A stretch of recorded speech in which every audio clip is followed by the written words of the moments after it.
not good at this stuff. I don't know how I'm gonna do this. You know, people don't know people or these things. They're good at telling and stuff, you know?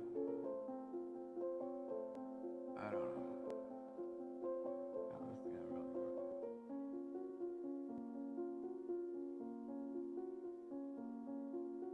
I don't know, so. Okay. Where's the screen at?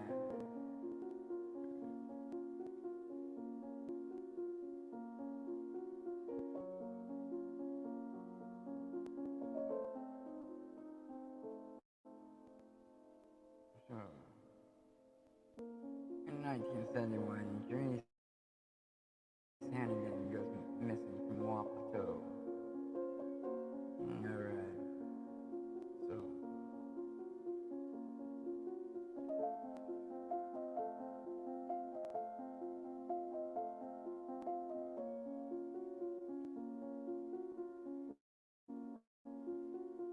This would be a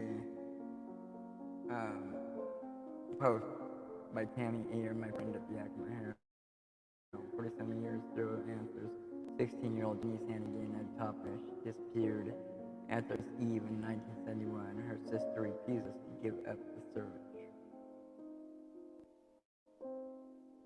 Trudy Lee Clark, which I think has passed away now, poses for a portrait as she holds a framed photograph of her missing sister, Janice Hannigan, at the site of her family's precious home in Toppenish, Washington, Wednesday, October 24th, 2018. I think Rudy died not 2 years after that. Janice Marie Hannigan was 16 when she went missing in 1971, and Trudy has never stopped for her. She has posted flyers on various websites and social media pages, and every time she finds herself in a crowd, scans faces to see if any of the women may be her sister. Janice Hannigan's sophomore year was Swan High School. It began well. It was football season, one of her favorite spots, and she was candidate for Queen of the Intertribal Veterans Day ceremonial in Toppenish in November 1971. Hannigan and fellow candidates Rona Kawapu, Esther George, Kathy Howard, and Donna Wesley were featured in the newspaper article with photos of each smiling and wearing some of their finest regalia. Each hoped to become Veterans Day Queen, of a goal reached by selling the most tickets. The Queen would wear a new beadwork crown with an insignia honoring the nation's veterans, said Virginia B. Martin, Queen at the time. So I didn't know all this stuff. This just a lot of new stuff to me. Her favorite activities include cooking, beadwork, and football. She is the daughter of Mr. and Miss Martin Hannigan. The article says of Janice, who was 16.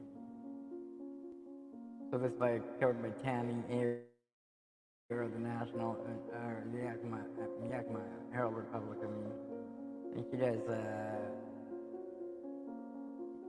site for the missing and vanished and missing. And I had started a Yakima scan site or whenever at first, and she got some of the information from me, and we shared information back and forth. Behind her slight smile, thought Janice read it not on her, but on some of the people about her parents' recent separations. I found her and I had her down, but I had no information really on her. Of the 7 children, she had stayed with her father at the family's home in Herald to take care of him.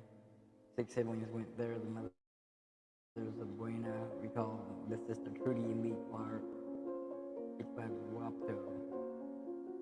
And weeks after the popular Veterans Day event, something terrible happened. Janice went to the hospital on December 21st, 1971, where she was treated for numerous bruises on her head and chest. Uh-oh. I can't see nothing now.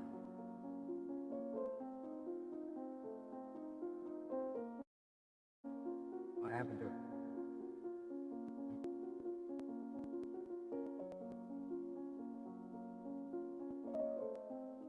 Bruises on her chest and head. The patient was admitted to the hospital with multiple contusions around the head. Has shown no evidence of any headache or loss in the level of consciousness. Dr. Buckley wrote in his discharge summary, which doesn't identify the hospital or say anything about the cause of Janice's injuries. The contused areas show the swelling to be receding. Nobody should be forgotten. Janice left the hospital on Christmas Eve, discharged in satisfactory condition according to the Buckley summary. But where did she go after this? Her sister asked. It's an answer she seeks with the same urgency almost 47 years after her sister went missing.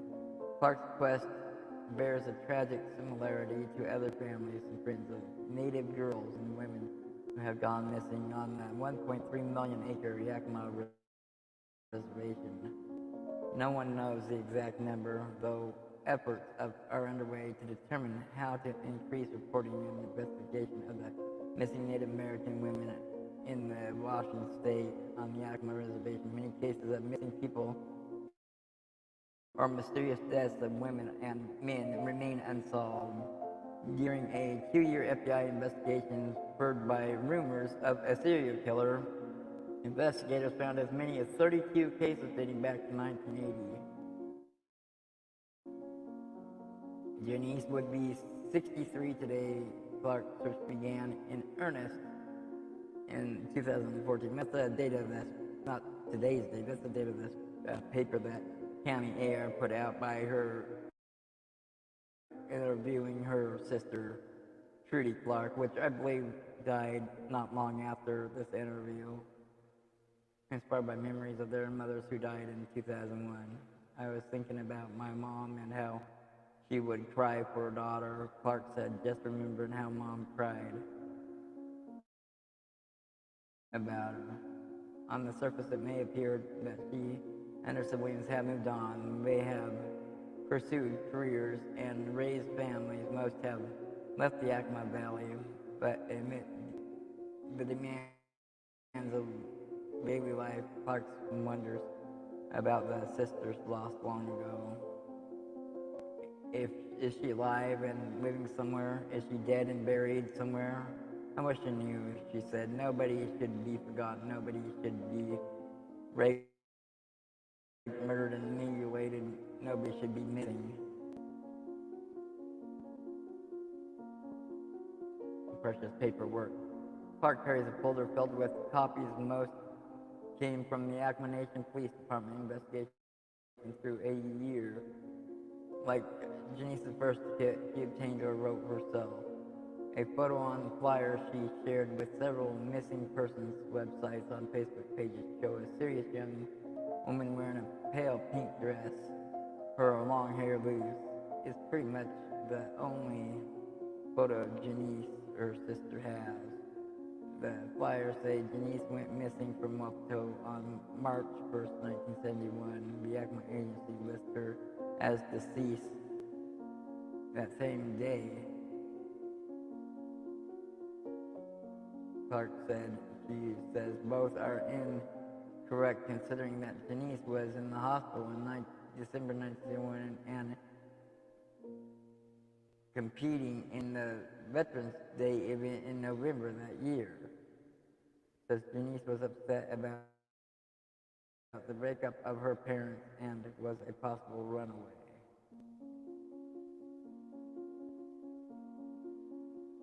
Family and friends searching for missing loved ones can face maddening inconsistency in information, even their own memories fade. I wish I could remember more, said Clark, who was 8 when her teenage sister went missing. Janice Marie Hannigan was born in Toppner, March 22nd, 1955, to Martin James Hannigan Sr. and Linda Sally Yakima saw George Hannigan. That family was well known. My mom used to put on these dances, so they knew a lot of people, Clark said. She did that to get the teenagers off the streets.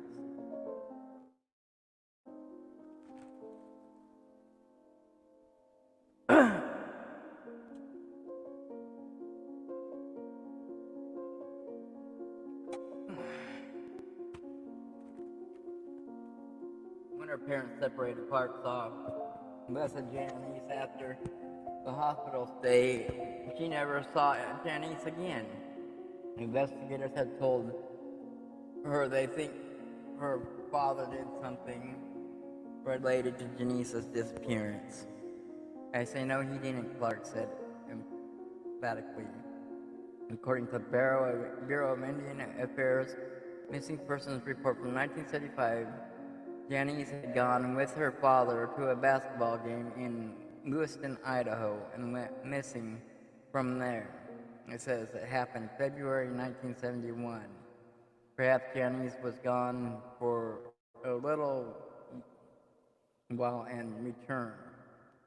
Her mother told investigators she heard a rumor that Janice was staying with a woman in the Seattle area with the last name of George. Janice came to my mom's mind a lot through the years. She would go get her hopes up when people would tell her, "Oh, I saw Janice walking in Seattle. She's living with some woman over there." Or I just saw Janice walking from Wapato. I think she was going home to Herald. All lies, Clark said. Her mother would cry again when rumors proved false. She didn't know what happened, where she was, who was last with Clark said. Who she was last with, Clark said.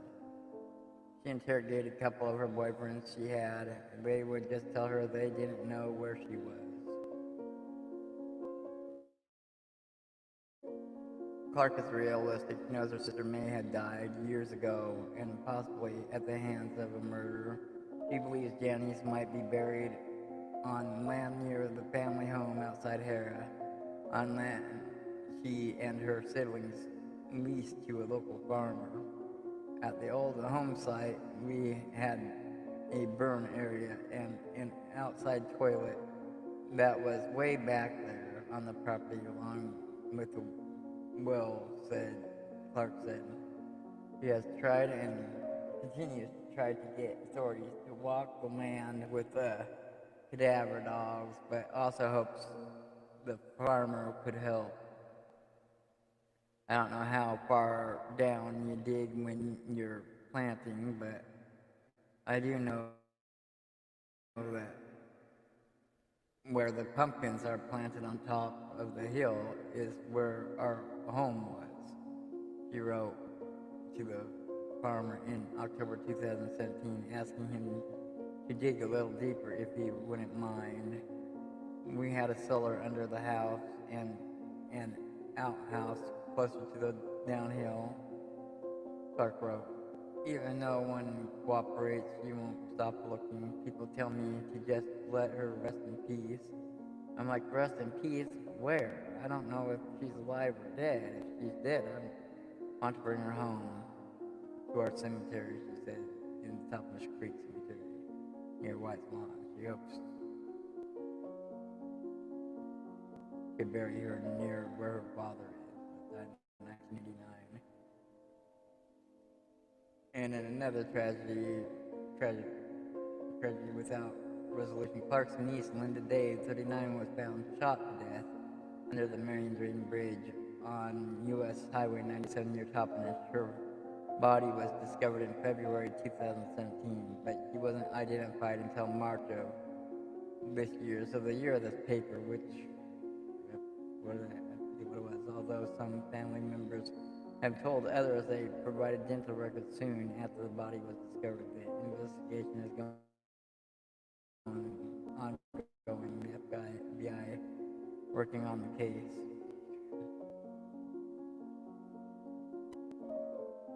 So Clark submitted her DNA to the National NamUs. It's a free service. So I told a lot of these people that they should be in NamUs a long time ago. In one of our ways that they got like missing people.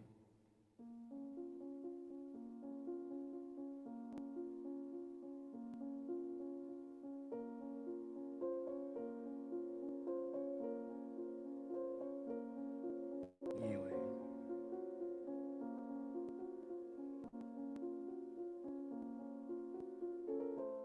I'm pretty sure that Trudy died not long after this interview, maybe a year, a couple of years or something like that.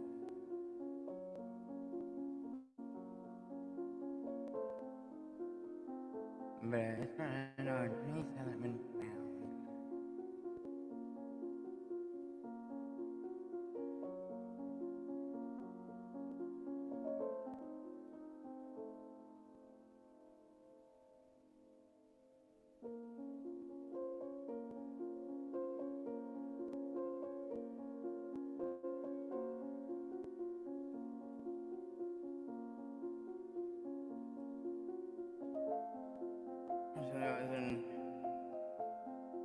So she goes missing in 1971. They say February 1971 after a basketball game in Idaho, but then the reports, I believe, say December 1971. So this year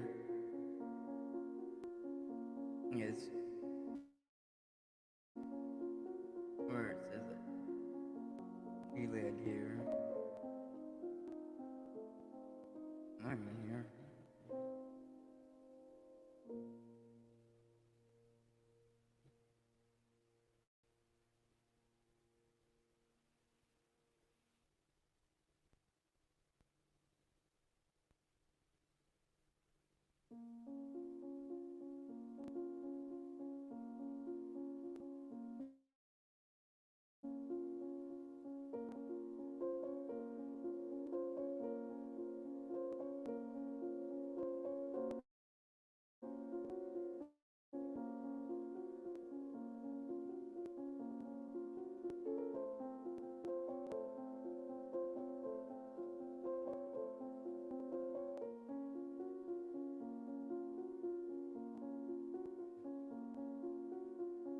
I can't use my darn Google Earth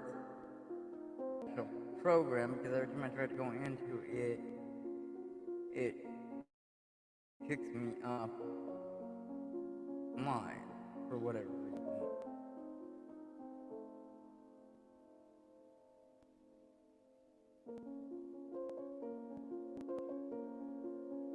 Okay, so what's it?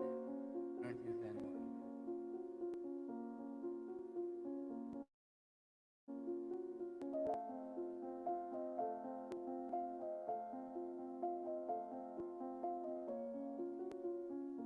Is that what I got for that? Alright.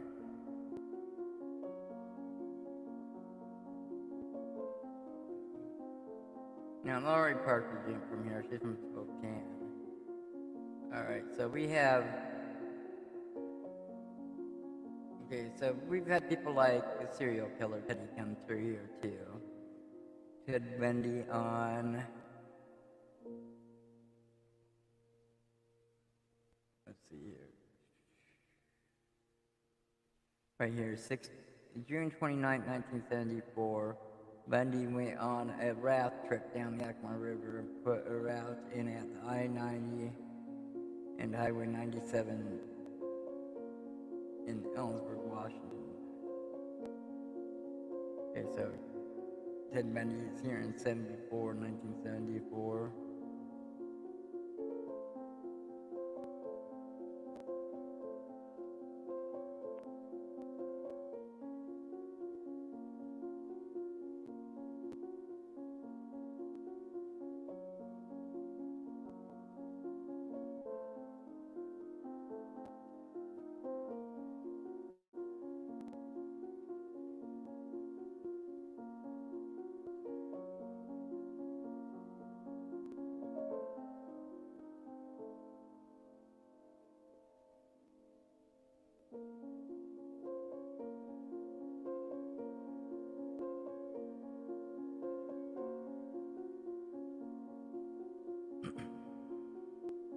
then it talks about right here. It says he went from on the September 2nd, 1974. Bundy was in Seattle. He drove to Yakima, Washington. Then he went to Pendleton, Oregon, and Gaston, Idaho. While moving from Seattle, Washington to Salt Lake City, Utah, drove through Boise, Idaho, and picked up an unknown hitchhiker and killed her. He then dumped her body in the Snake River. Victim's identification is unknown. Body has never been located. Now, okay, this was 1974.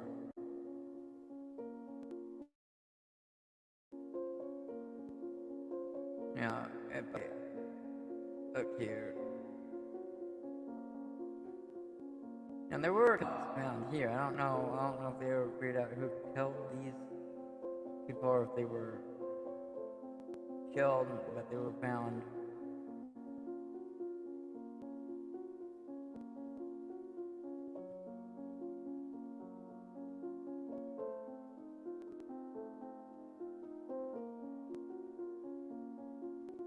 Well, they were found right here, I believe.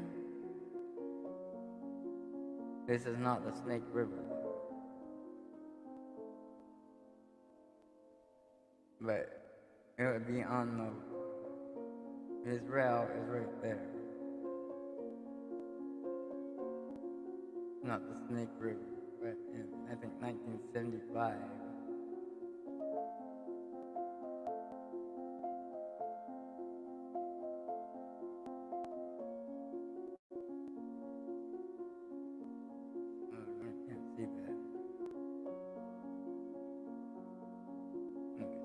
Here's alright, so if I go to this scan page here, okay, here's 1975, July 1975.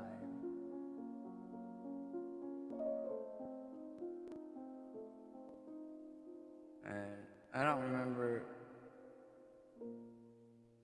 if there was a certain person for these bodies or not, but Jan Merckx was found July 1975,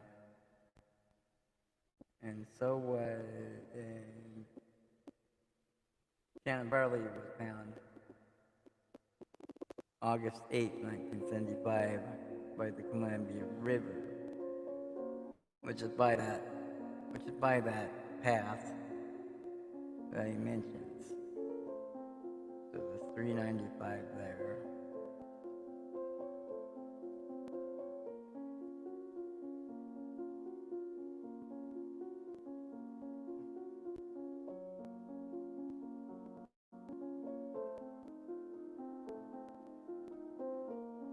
It's 395.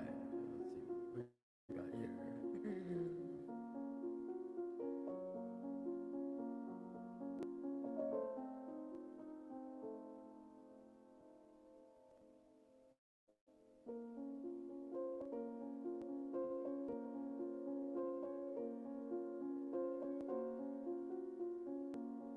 I'm just wondering here, where's 395 at?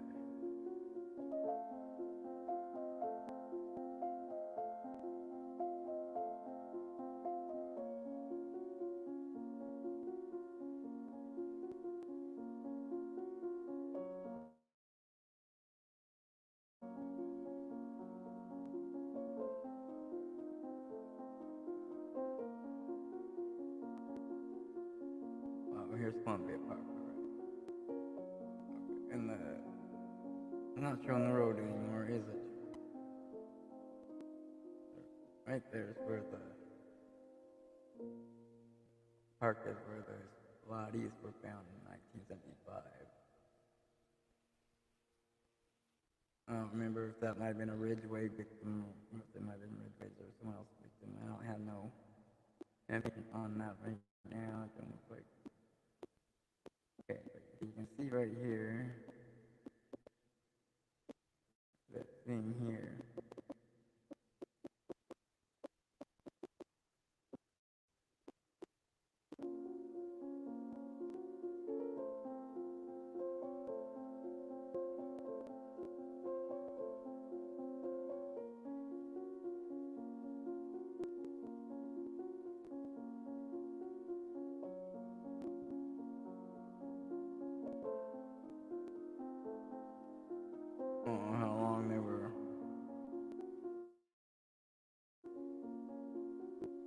I might have to look it up. Let's see. Indiana Marks or whatever. I thought I had information on these. Let's see here.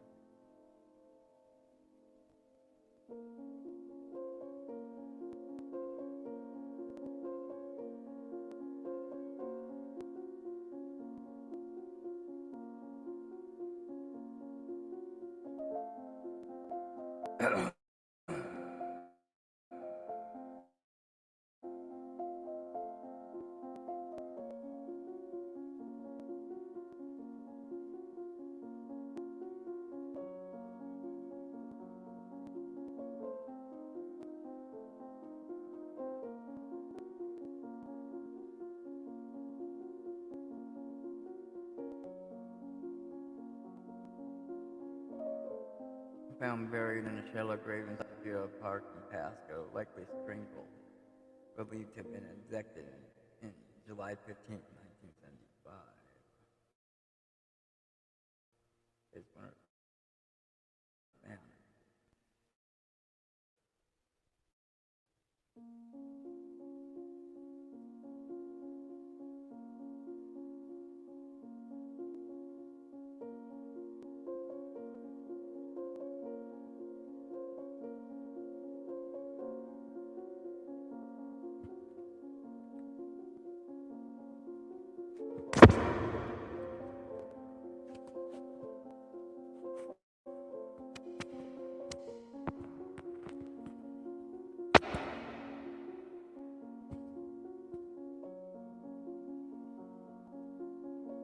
I don't know how long.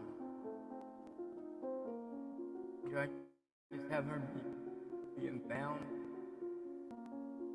No, she went missing. She went missing in 75. Was found in 77. Alright, so that's not early enough to be in 74.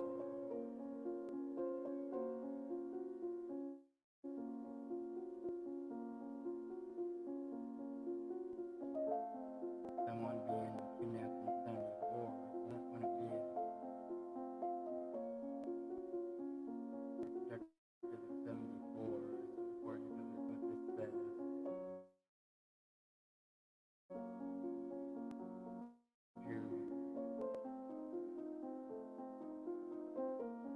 Drove through Boise, Idaho, and picked up an unknown hitchhiker and killed her in September 74. So, yeah, these other ones wouldn't even been missing yet.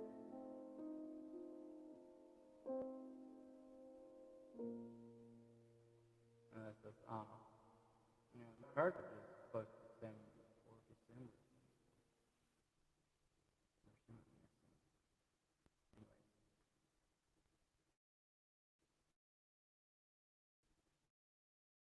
Alright, so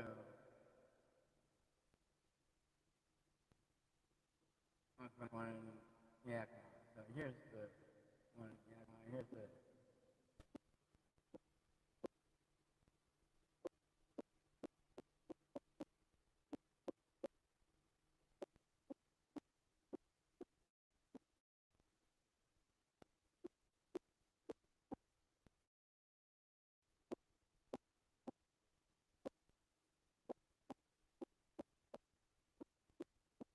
Elephant Slam, Cell, HK Warrior, Lucy.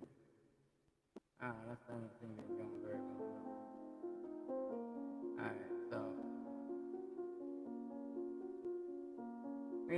Alright, we had Bundy come through a few times in 1974.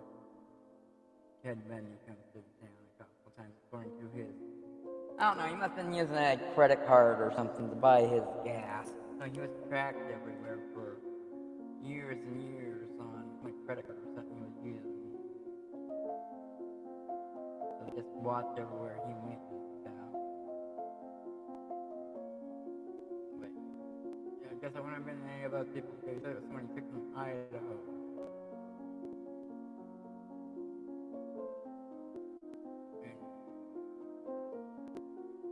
I wonder if that's the only time he went through it. Maybe that's what they thought. He thought.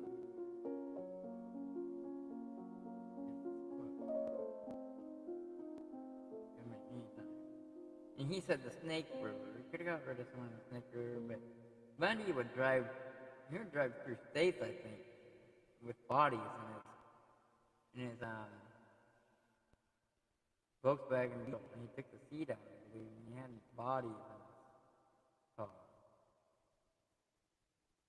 Alright, I'm trying to get this is like blank.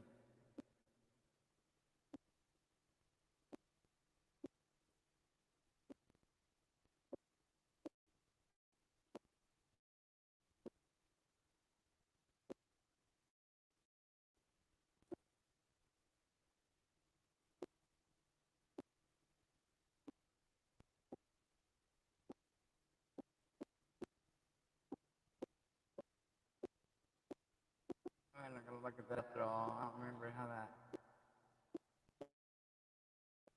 But that's just strangle. I don't know, but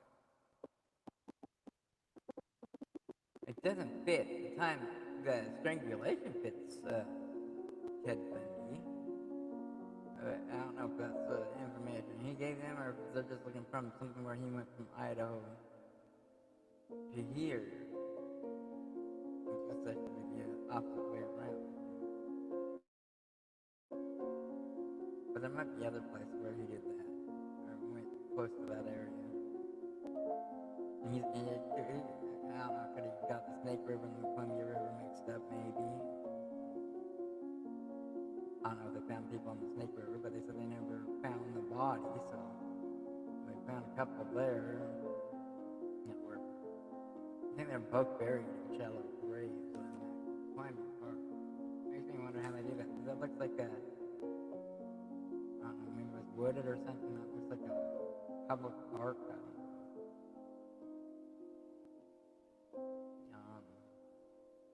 What am I doing now? Oh.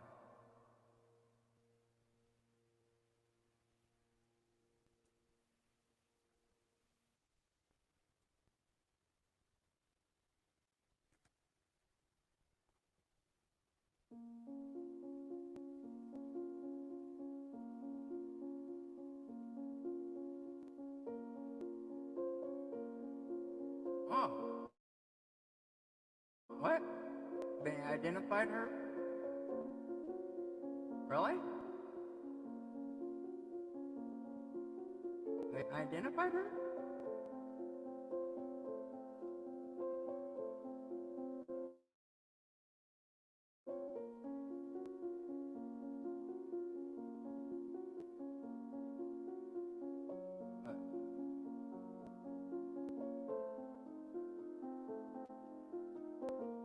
Oh, what's going here? Because this can be. Oh, well, let's go. I'm not sure they're right.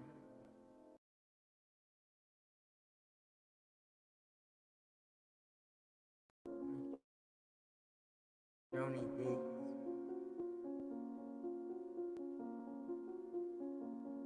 So, let's see here. Joni Gates was a young woman discovered inside an abandoned van at the parking lot of Washington in Washington in 1977. She was exhumed for DNA in 2004. She was identified by Orathon in July 2024. I didn't even know she was ever identified. What am I doing?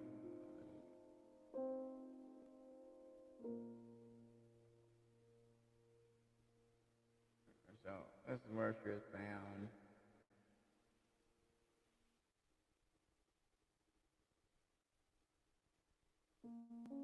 How many other missing people do we have there? Michael David Thompson.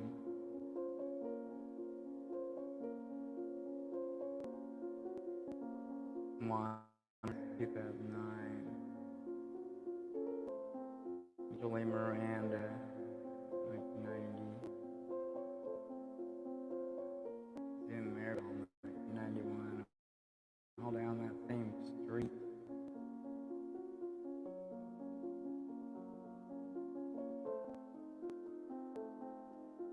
Where that body was found. But yeah, this way, then.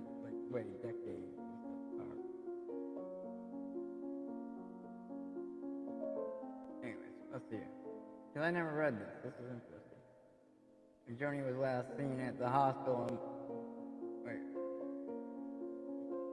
Joni was last seen at the hospital near Chicago, Illinois, in July 1977, just weeks before her murder. Her family described her as a wanderer who was known to regularly hitchhike between her home in Vermont to destinations as far as the Pacific coast of the U.S. Joni's mutilated body was found in an abandoned van in a hardware store parking lot. Her remains were so decomposed that the media initially reported her as a male. Investigators suggested that Joni was possibly a sex worker. The investigators faced many setbacks. Many records, including Joni's dental records, were lost. What the hell? A janitor threw out her clothes, and when her body was exhumed for testing in 2004, her skull was missing. However, they were able to extract DNA from her femur. Brown hair, brown eyes, surgical scar on her abdomen, small star tattoo on the top right thigh. I thought it was puppy on her finger.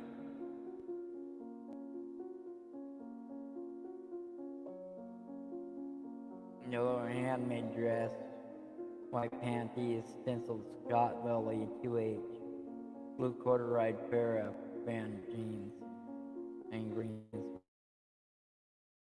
sweater and blue shirt. It doesn't even say that she was strangled, I don't think, did it?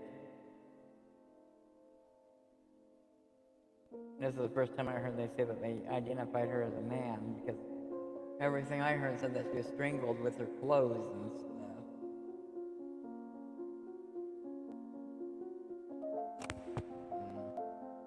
That's weird.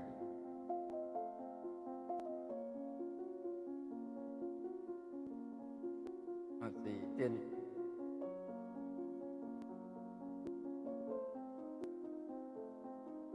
Tammy Ayer do this? I don't know. Cover this.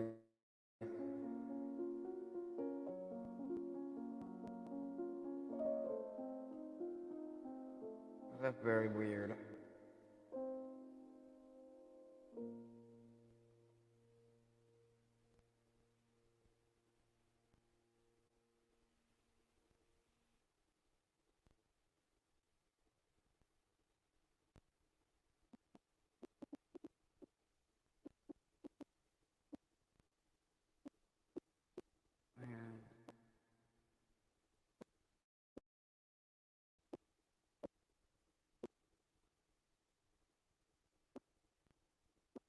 Hi, Lady Bill.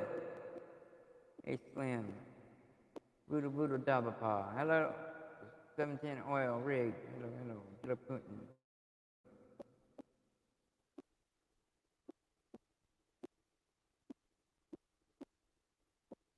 I'm no good at stories, though.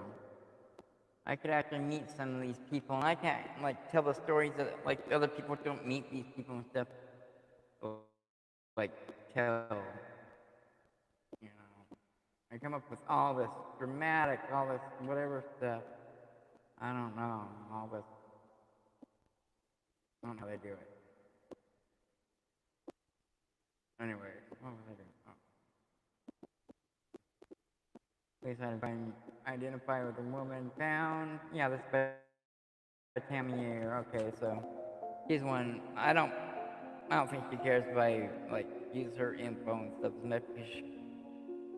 Whenever she got started in the missing person people, she was basically using my info at first because there wasn't a lot of information on a lot of missing people. And like all the police departments and stuff, they all got their own missing thing. There wasn't even a lot of, they didn't have pictures, they didn't have a lot of information on the people. You haven't even heard of most people ever missing. And like, really, what?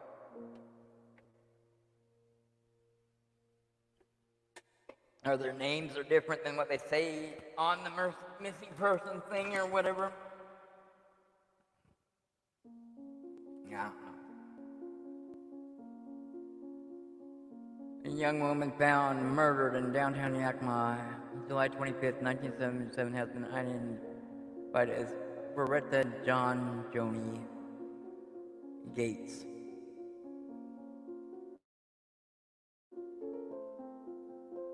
Gates grew up in Vermont. Yakima Police Department investigators had a news conference Tuesday morning in City Hall to announce her identity and share a photo of her. She was 24 when she was found. She was last seen in Chicago hospital a few weeks before she was found murdered in downtown Yakima. Investigators and officials with the Yakima Police Department said her family said she was known to hitchhike between Vermont and New York and across the country and spent time in Northern California. She was reported missing years later in Berkeley, California. Huh? Gates was identified by genetic genealogy and DNA technology, which has advanced significantly in the past several years. Her identification has long sought conclusion to work of dozens of people over the years since Gates was found. Today we acknowledge the work that has been done for decades, said interim Yakima Police Chief John Boyle, the first of several who spoke during the Tuesday's morning conference. Gates' decomposed body was discovered about 8:15 a.m. in a disabled van parked in a fenced Yakima Hardware Co. parking lot at 309 South Front Street. Beside a strangulation, she had been hit on the head 3 times with a heavy object, sexually mutilated, and left face down on her hands and knees in the back of the van. She also had a scar that may have been from the hysterectomy. She wore only light-colored socks. A green sweater had been placed over the upper part of her body. Gates' body was exhumed from Tahoma Cemetery on July 28, 2004, so DNA could be extracted to develop profiles for FBI's National DNA Index System and its National Crime Information Center, an electronic clearinghouse of crime data assembly criminal justice agencies nationwide. Now, well, I think now that I think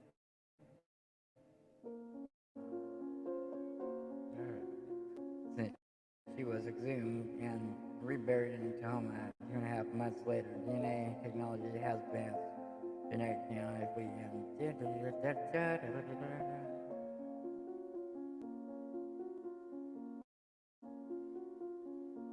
Gates simply expressed their appreciation in a statement written by the Yakima Detective LNW-SHo. We are eternally grateful for the many hours and efforts that Yakima Police Department and Othram Corporation have contributed to the mission of identifying her and notifying us, said Mary Gates Perkins, Jeffrey Gates, and Dave Gates. So, she was identified. I didn't know she was identified.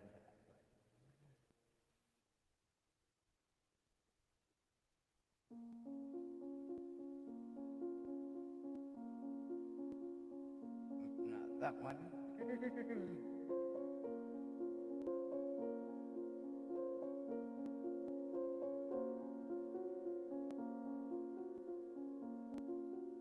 And I don't think, I was trying to piece her together with Ted Bundy, but I don't think I was able to, like, really, well, they're saying that she was really decomposed by the time they found her, and before they were acting like,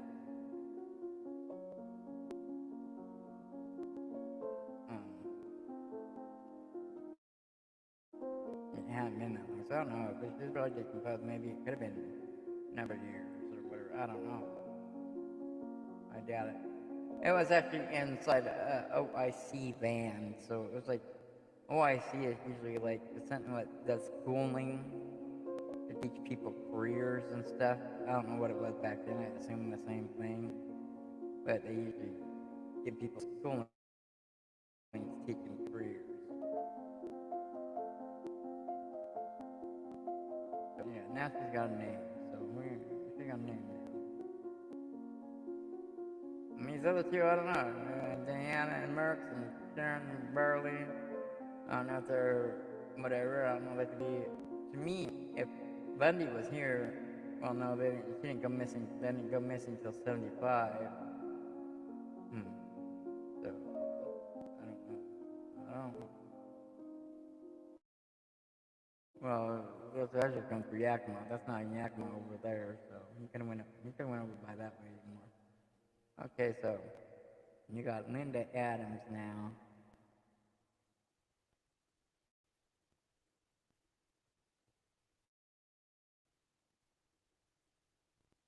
Linda Adams goes missing from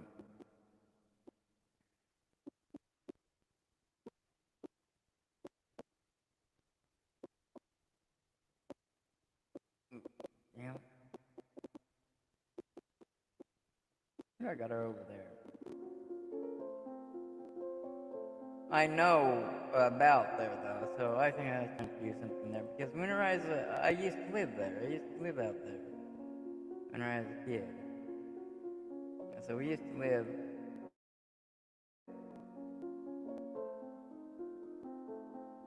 I don't know why I got that over there, but we used to live. Okay, so here's Pomona Road. We used to live like, is it right here on the corner here? Sometime in the 80s, I think. There's a little train track there. There's like a gun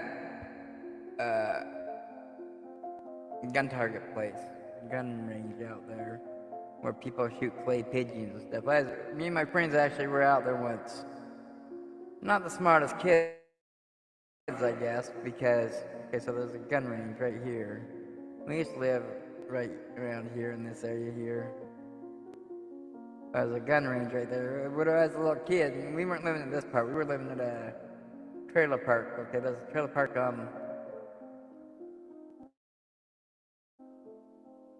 it should be just south of there. Okay, there's a trailer park right there. We used to cross. There used to be like a little pond thing here where we used to cross, come from this trailer park and go over here. But anyways, we used to go from the trailer park and we used to meet the army men. The army men used to give us like, they used to give us their rations. So they used to give us like army band-aids, and they used to give us like quick, like cocoa, and like muffins. And everyone said the muffins were really gross. That's what they said. But us as little kids, we're probably like 5 or 8 years old, you know, we're roaming around because we lived in a trailer park, so the parents don't watch you. You roam around with the other kids, and the other kids watch us. So we're like 5 and 8 years old, and we're going across this stuff that makes it look really big. There used to be like a little tiny thing, but you used to be able to just cross and go over, like a little tiny pond or a little. It wasn't that big canal. There's always been a canal. That's what the canal is over here, though.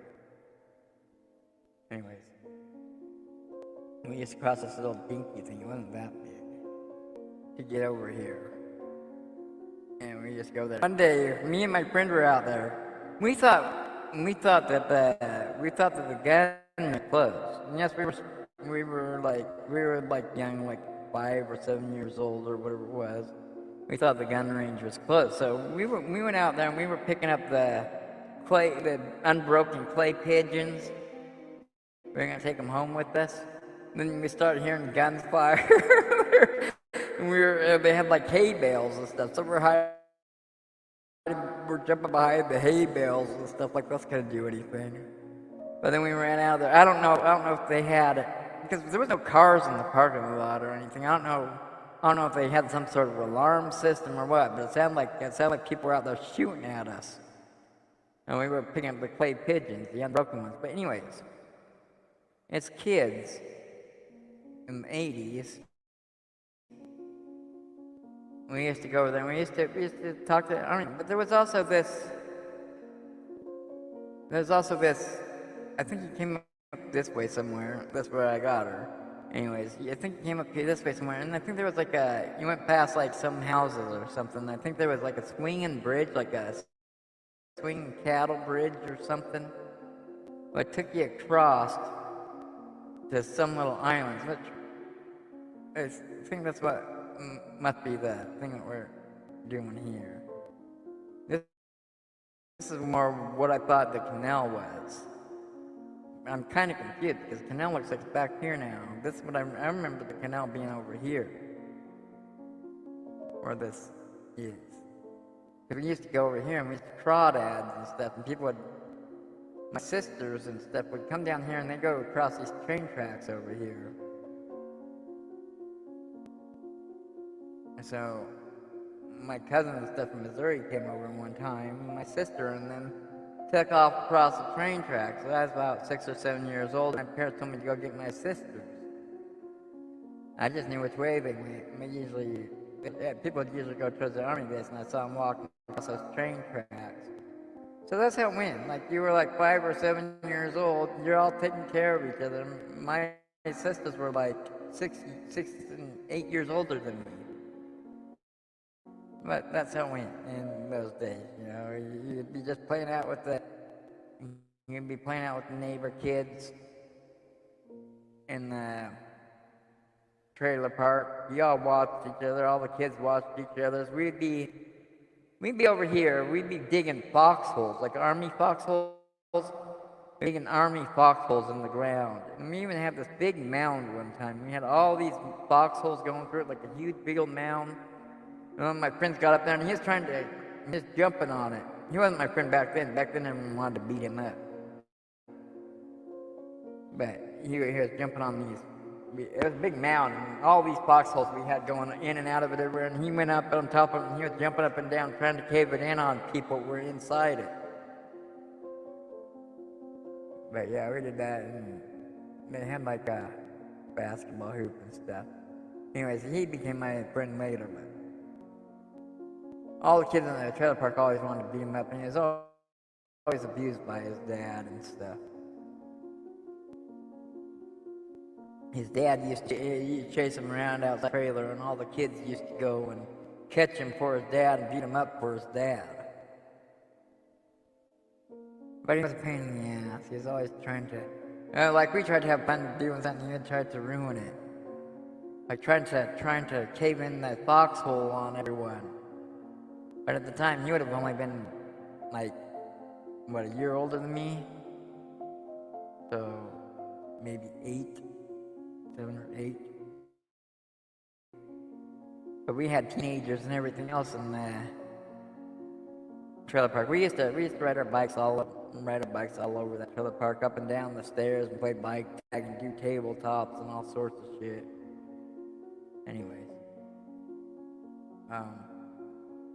Okay, so we're looking at Linda Adams.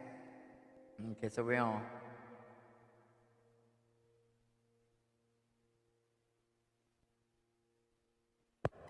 I had her on here somewhere.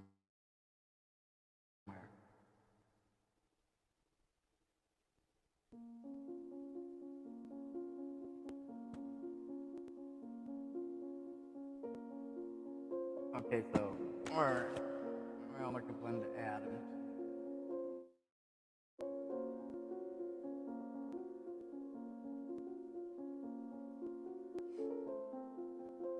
So the strange thing about her, but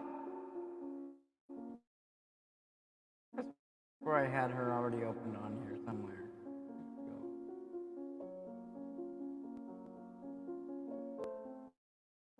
Okay, but she got missing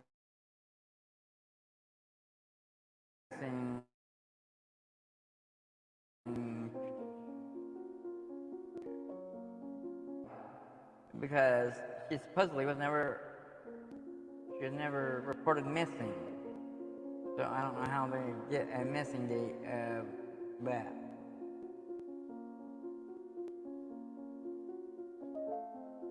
Maybe the last time anyone's seen her. Gosh darn it.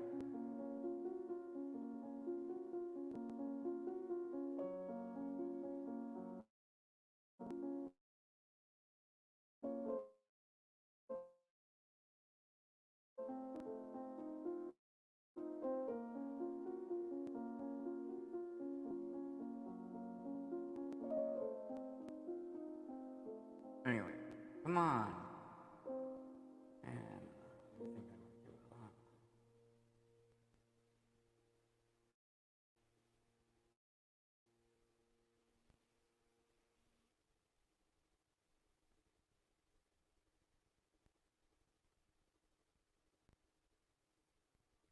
oh, it's probably one of those guys on the, whoever shot JFK was probably one of the guys on the bikes who were supposed to be protecting. You know, those motorcycles, they probably had guns, and they probably shot back, and they probably shot him.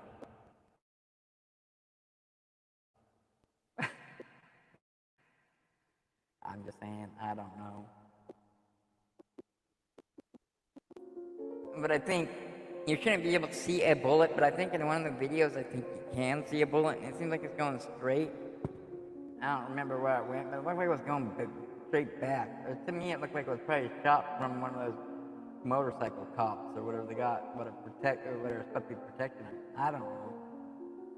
That's if you can really see a projectile flying through the air.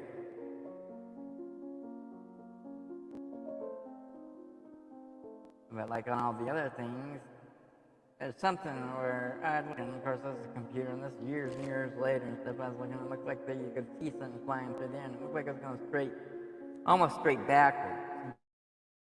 It doesn't look like it was coming from the side or something. And who knows what that is, years and years and years later, or anything. But it looked like you could see something fly through, and it looked like it was just basically like right by you. It looked like you'd have to be like, I forget if I shooting backwards or frontwards. Whatever it was. But it didn't look like it was coming from the side or anything. If it was that projectile.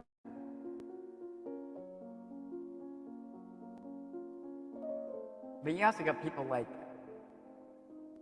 I think Nixon and stuff, and there were like all sorts of like, I think they said that there's all sorts of like underground things and everything there.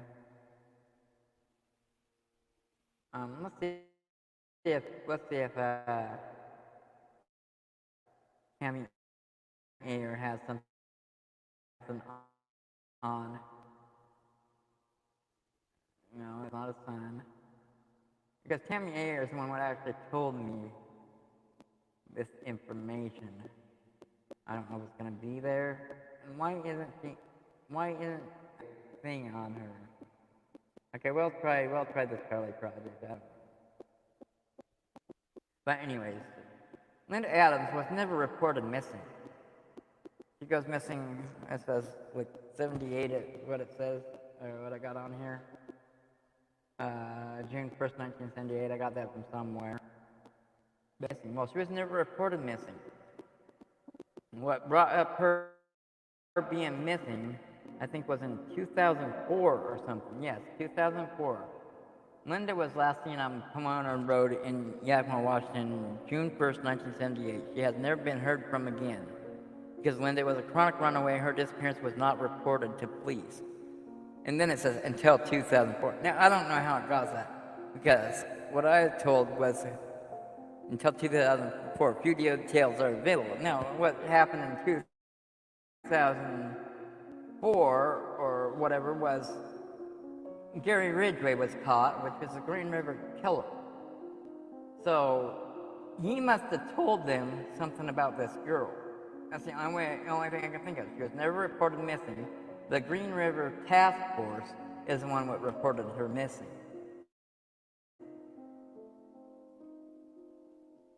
How did they know she was missing? I don't understand any of that. Let me Green River Task Force. Let me see if I can bring that up. So you had the Green River Killer. Right here. Here we go. So I was told by a reporter that she was reported as missing by the Green River Killer Task Force. And that was after Gary Ridgway was caught.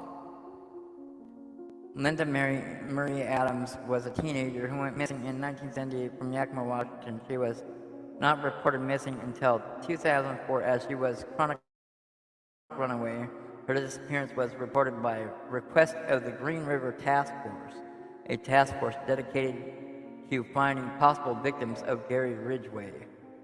While there is still a possibility, there is no evidence linking him to her disappearance. So either she's been found dead and they thought it was him, or could have been him, or it doesn't make any sense that she was never reported missing, but the Green River Task Force wants to report her missing. Did someone say that she was missing? I don't know. Anyways, she was a 14-year-old kid or whatever it was, 15-year-old kid.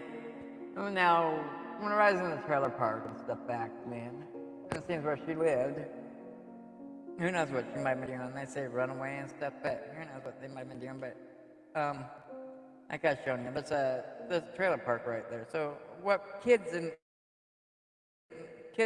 like that age did, that were like 12 and up, with that trailer park right next to them. I suppose the trailer park wasn't, yeah, I think the trailer park was still there in the 70s, I assume.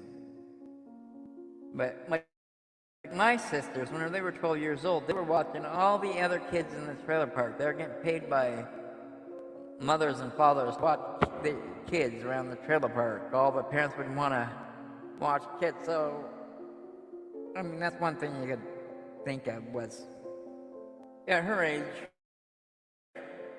if there was this trailer park here in 78, I know it was there in the early 80s, some parent could have asked to watch the kids, I don't know. And it was easy to get to. There was not this big Herkin canal. There might have been a canal there. I remember the canal being over here, the river, or whatever. We called this a canal, I thought, not this. I don't know. We didn't have to cross this big old huge thing to get there. There was just like, there was like this little thing, a little swamp type thing. And there was even poison ivy in it. So we were trying not to touch the poison ivy whenever we were kids. We used to go across this, and we used to like make those little army holes, and we used to go up to the army base and everything else. We used to just basically walk across. And so there used to not be that big of a canal. There might have been, some of it might have been a canal, but at some point it really went down. We didn't have to come up clear up here to the road. There was a bar. There was an old bar that was up here. You had the shooting range. You had a bunch of like farmhouses up here. Like my relatives, they had like little gardens and like goats and farms and kind of like little farms, not real farms. And there was a bar here at the end of the road. So you could go up there and you could get the bike. We had to walk down that way sometimes, this road, and go back to the trailer park. But most time when we wanted to go to the trailer park, that canal was not that big. There was a canal, and we caught crawdads in the canal. We used to go to the canal, and the kids would catch crawdads. So like right between here, there used to be like a little area where you could go through.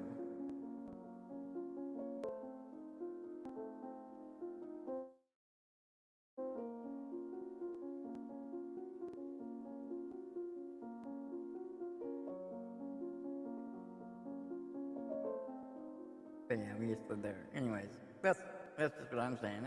Someone her age, I don't know about like running away. She could have ran away or something like that. But someone her age, she could have been easy enough that they could have been babysitting kids or something too, and making money. I don't know, close to anything. You don't. It's not really close to nothing. You're not going to usually like walk anywhere. The only thing you got close to is this trailer park. You might have had like a store clear. There might have been a store over here somewhere.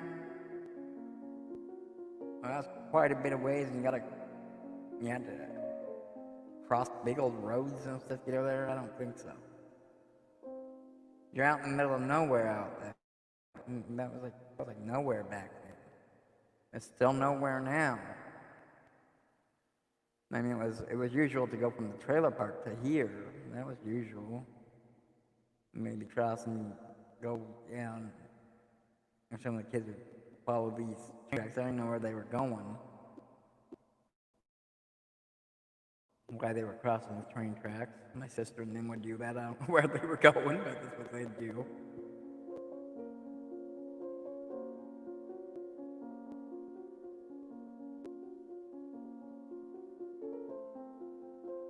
But there's nothing out there. There's nowhere to go out there to really run away unless you got a ride or something.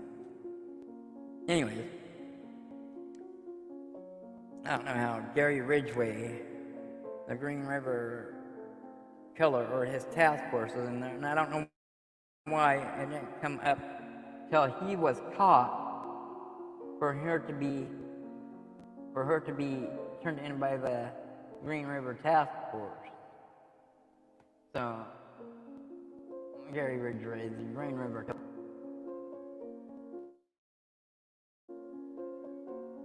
When was Gary?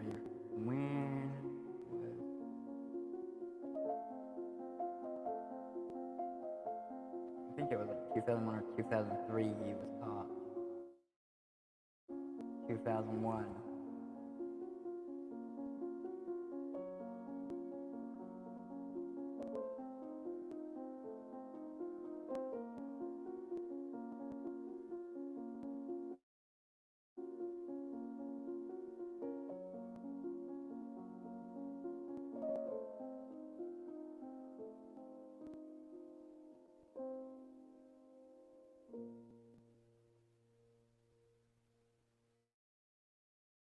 But, anyways, it's very interesting that the girl was never ever supposedly reported missing because she was a chronic runaway. And the people that report her missing is the Green River Killer Task Force.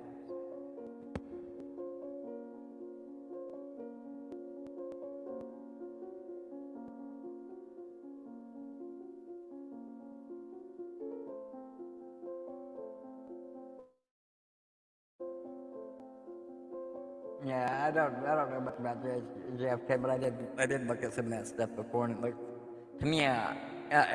They say you're not gonna. Everyone says you wouldn't see a projectile, so you don't know what people might have put in the videos since the '60s or whatever to make it.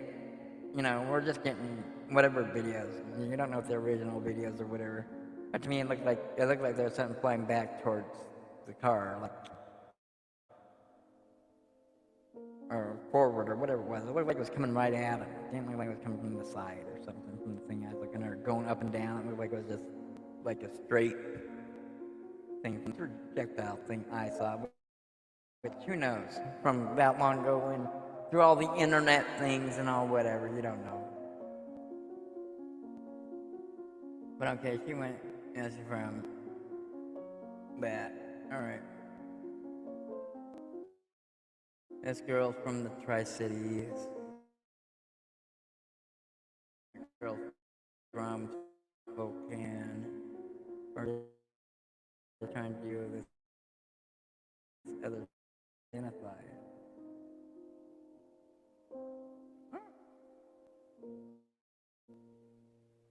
I don't know these people. Okay, so after that, anyways. Okay, we talked a little bit about Ted Bundy, and it's possible that he'd been here and stuff like that. You can see that it says right here that he bought gas in Yakima, and it says, welcome from Seattle, Washington, so Seattle here, to Idaho, and picked up an unknown hitchhiker and killed her. He then dumped her body in the Snake River. Victim's identification is unknown body. And they got this up here around this. So this is September 2nd, 1974. And they got her in that region for some reason. Now that's too early to be Diane Mertz or it's even too early to be Lori Partridge. Lori Partridge is by Spokane, so, and she went missing in 70. What, when she go missing again? I think she went missing in 74, right? But that's too early to be her when he goes through there. Lori Partridge. December 4th, 1974 is when Lori Partridge goes missing.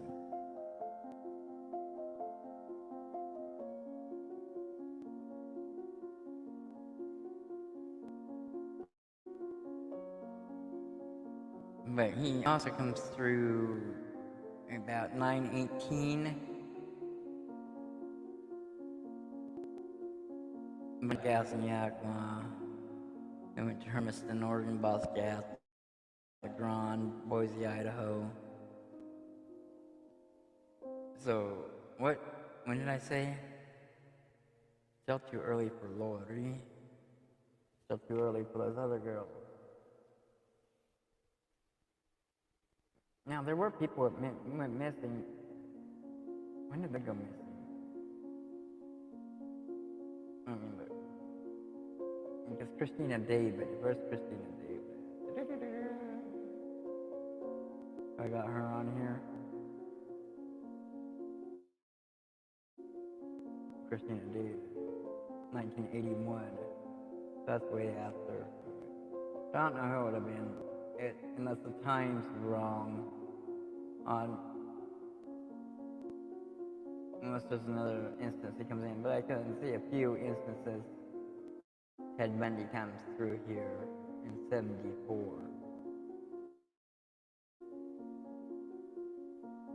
So from September 2nd to September 18th,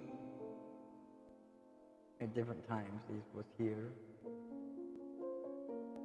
But for those girls, I mean, they weren't in this county, they were in another county, so like,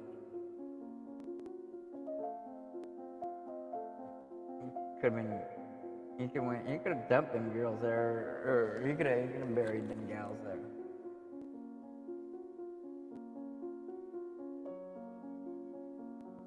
Anyways, what am I doing?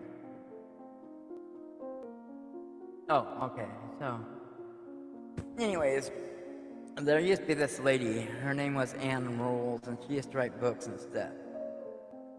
And when Ted Bundy started out, him and Ann Rolls him and Ann Rolls worked together as like a crisis hotline, I think. I don't know if it's Seattle, I don't know where it's. That wasn't where we are, but I worked at a crisis hotline. So in the 1980s, there was this woman known as a babysitter.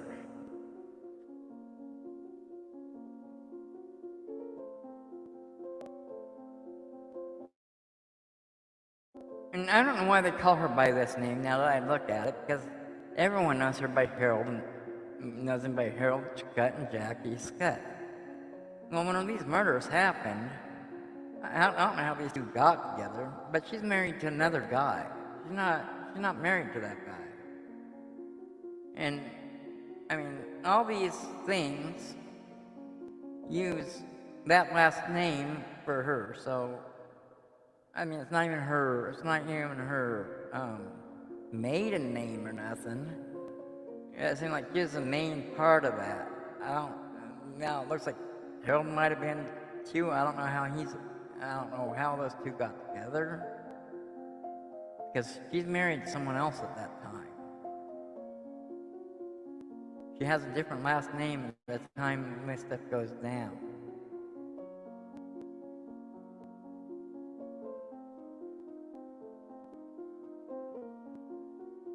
Anyways.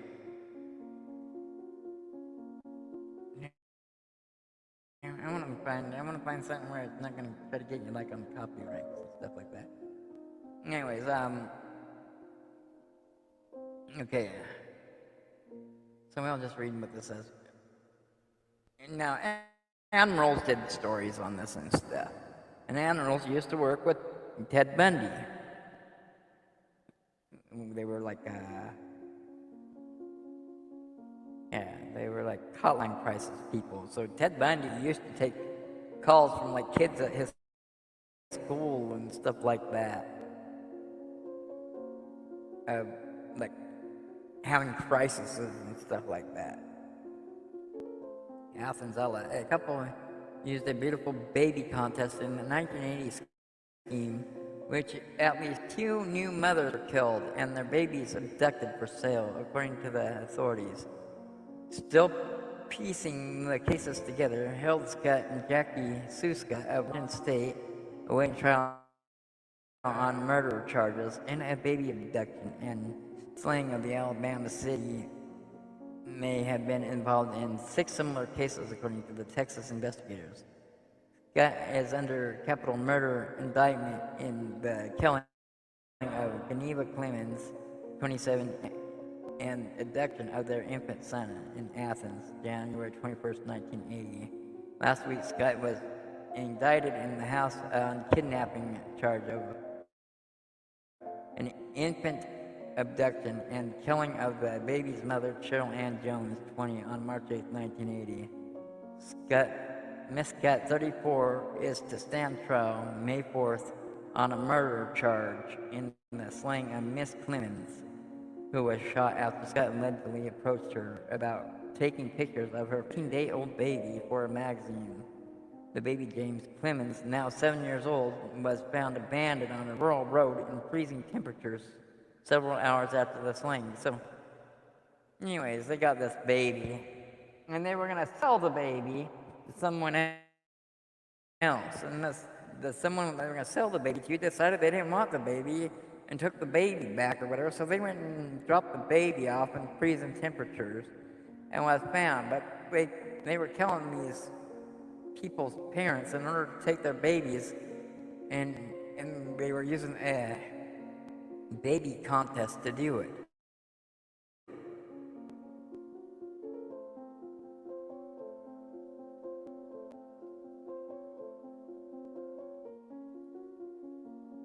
But anyways,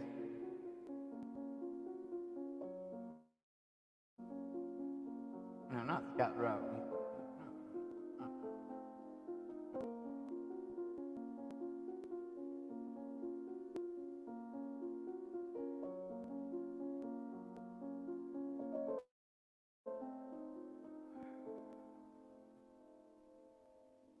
Anyways, I think he was with. I put her on here one time. Did it not work? Did it not go in when I put it in there? Right here. Okay, so.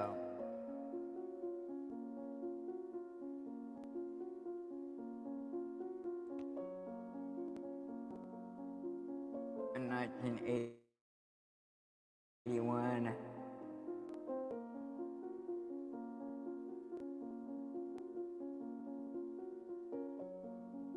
She lived like West Mead Ave, and this apartment complex here.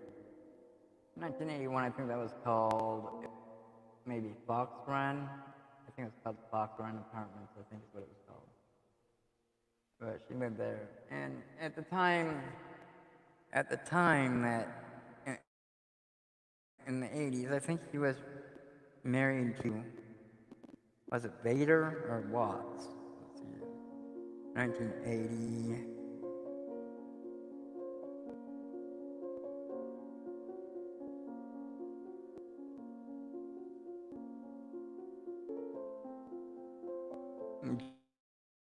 And she was married to Vader. So, at the time of the killing, she was married to Vader, and her maiden name is Gardenhide. So they got this gut name all over for the 1980s killings, saying Harold Scott was her accomplice. Maybe it was. I don't know. But they weren't. Her and Harold weren't even married until 81.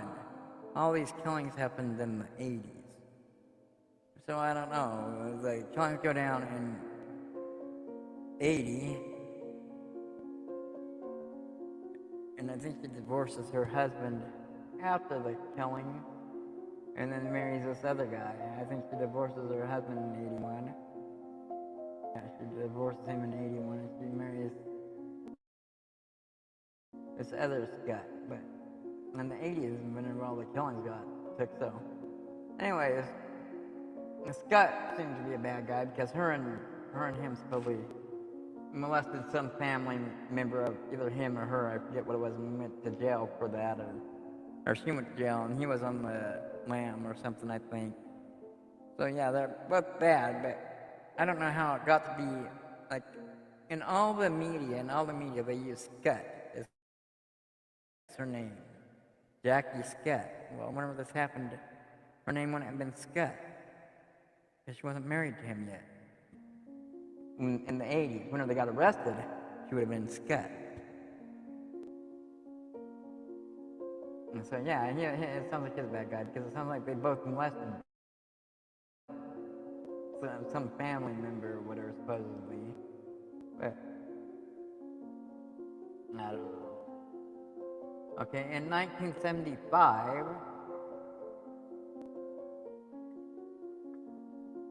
let's see, in 1975 she was living in Yakima with her other husband.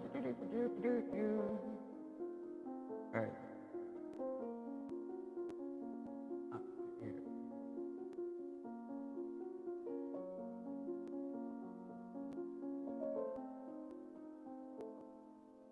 Anyways, it was odd because Ann Rules, that's one reason I learned a lot of things about Yakima back a long time ago. And because Ann Rules wrote a lot of stories that would mention Yakima.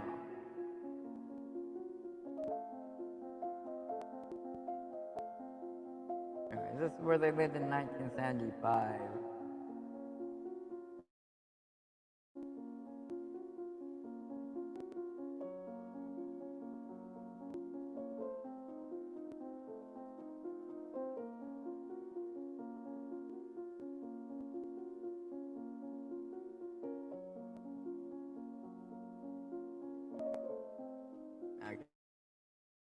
Okay, now let's see what we got on here.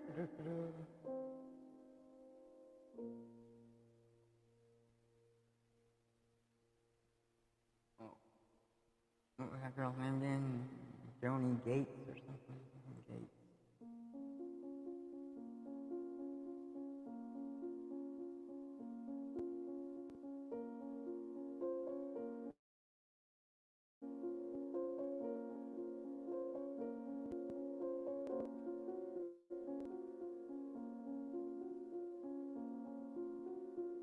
I wish my other Google thing worked right because it has better. You can, instead of just seeing this, you can see like where I put like names and stuff, and this you gotta actually come and see what I'm doing. Okay.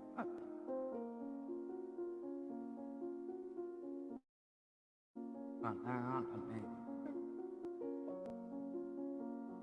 to update my thing. Sorry, Tammy, I'm gonna borrow your information to update who that was. And since we got a name now, which I don't think you'll mind since I've shared information to you from the start, so.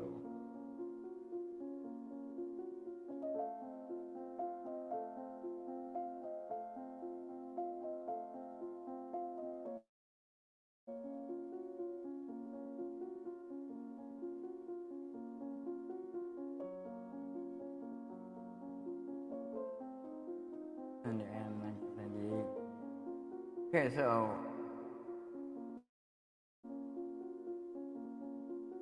Patricia Kay.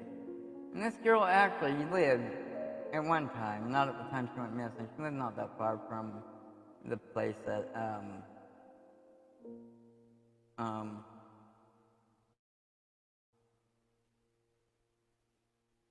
Jackie Scott lived. That's why I brought her up, because it talks about Jackie Scott in the 80s in Yakima. Jackie Scott did that in the 80s and was just caught. I think just caught in Yakima or something. Later. Anyway. So Look at this, Patricia Kay. This girl, whenever I was doing the missing persons site, I never even heard of her. I never heard of her missing. I never heard of anything. I don't know if they forgot about her. They're really bad at,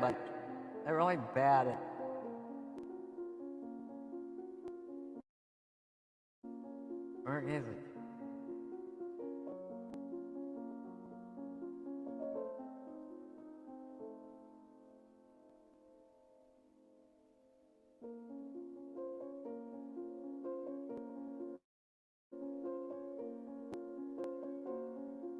Right here.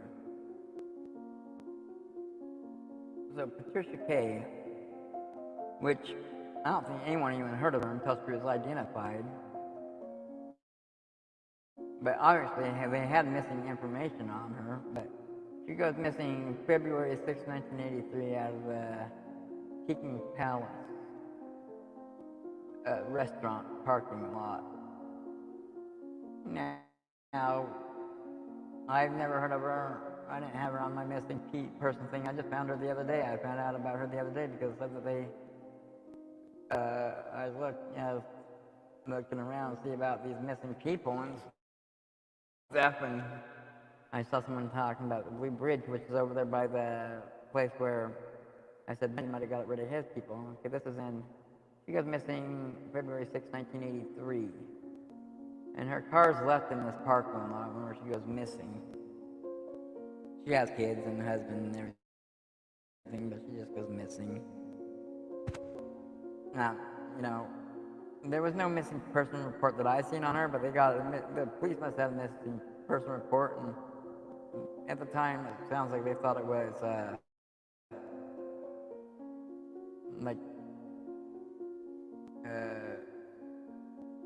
bad or whatever. What do you call it? Like wrongful doing, probably. But they didn't know. Anyways, she is found in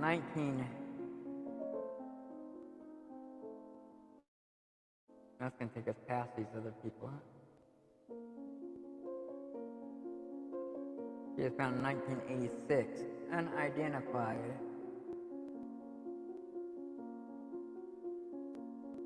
Oh, and this is the same place where the other gals are. So she goes missing in 83 and she's found in 86.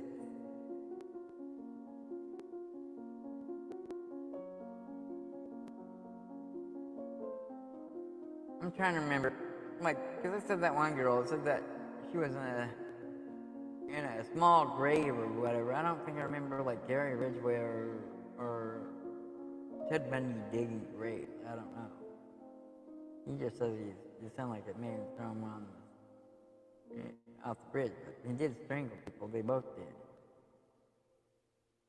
Anyways, this girl here, I don't know what she did, but she was identified here.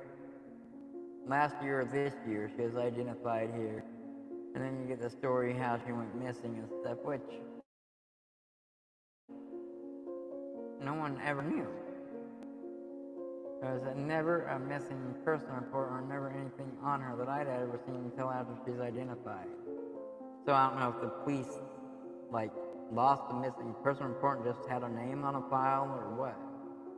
Or they thought that because they thought it was whatever and that it shouldn't be brought up. But I don't know, people are missing, shouldn't you know that they're missing? That's the thing. Even if it's suspicious circumstances that they go missing,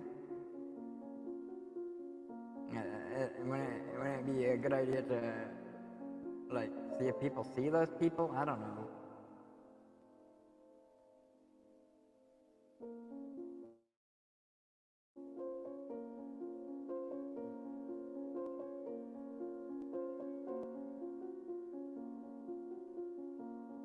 Yeah, we actually went past few people, I think, doing this.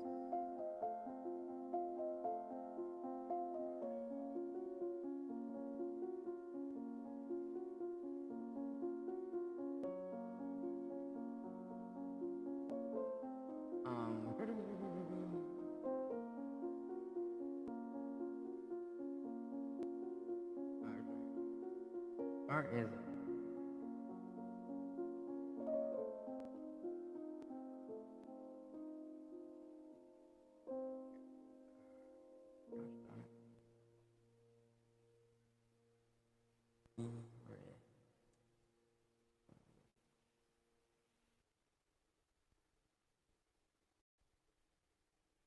Web. Okay.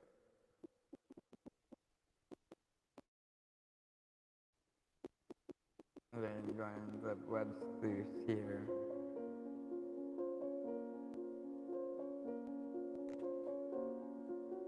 But there was never really, there's never missing or person report that I'd ever seen in person.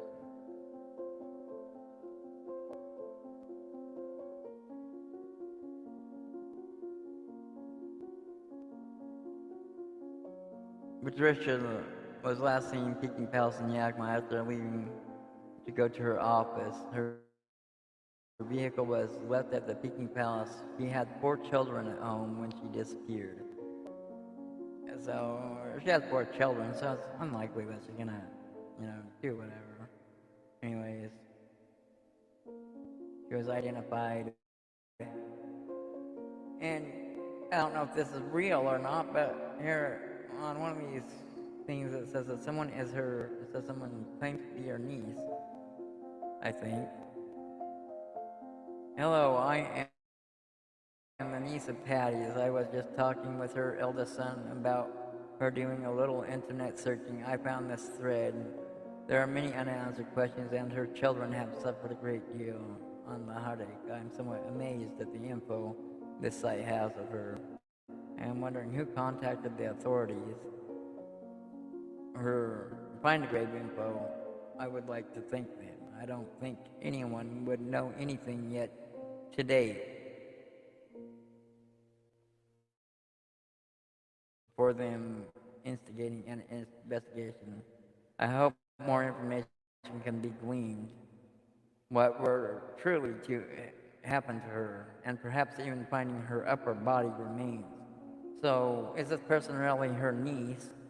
And is she really missing her upper body? Because they used the leg to identify her, but maybe her upper body's never found. I don't know. I don't know if that person's really her niece or whatever, but that's what someone says.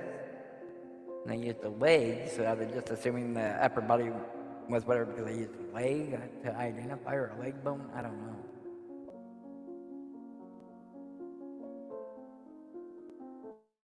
And let's go back here because, okay,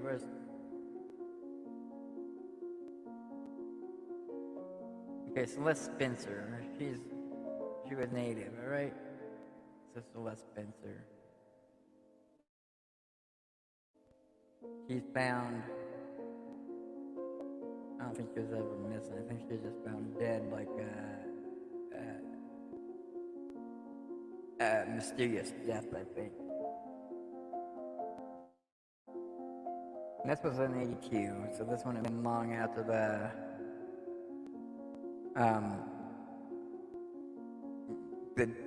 Jackie Scott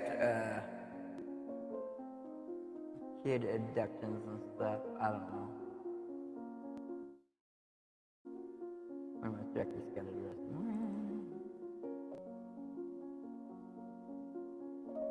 When you look her up under Scott. That's what everyone knows her as, a Scott. But I don't know how.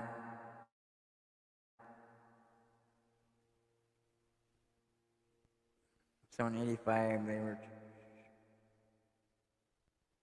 Scott was finally brought to justice in the Clemens murder in '87. So that when they were arrested was '87. I don't know. '85, they molested their relatives supposedly, but anyways. Anyway, Spencer, found November 11th, 1982. Spencer went missing for about 2 weeks before her body was found on November 11th, 1982 at the bottom of a gully in the field off McCullough Road along the north slope of Baton Ridge. She had her for the GSHS. says Department of Services. I think she was died of hypothermia, I think. Find more information on her.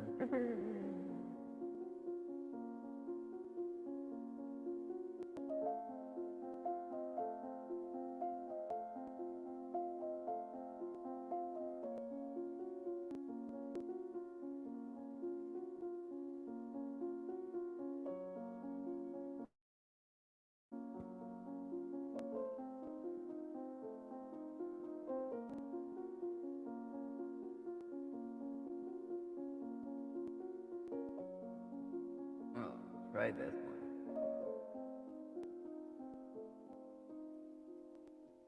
Because this should be by Tammy. And I'll try to use Tammy's stuff more often than not because I've helped her, so she shouldn't get too mad about me. Like saying the info and stuff she's got.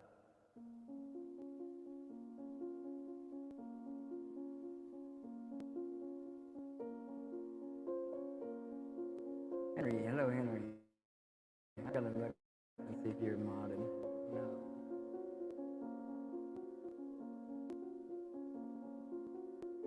Thank you, Boodle Boodle, double pop baby.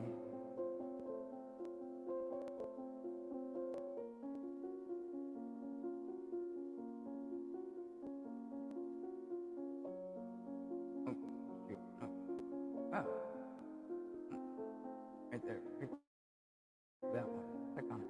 Click on it.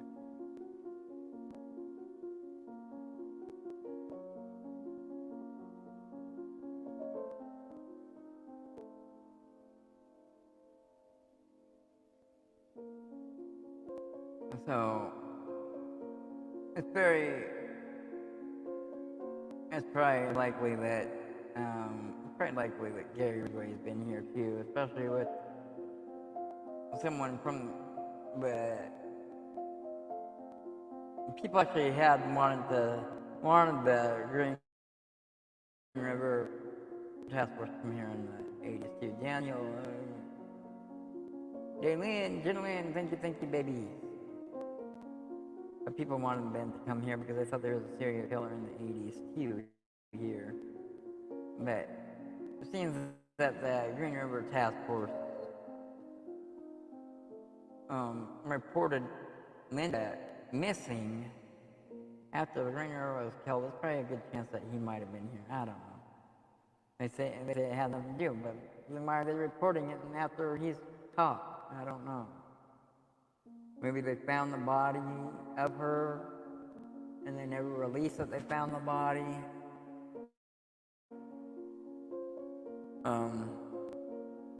Let me find Celeste. We're in here to see Celeste. Where is it?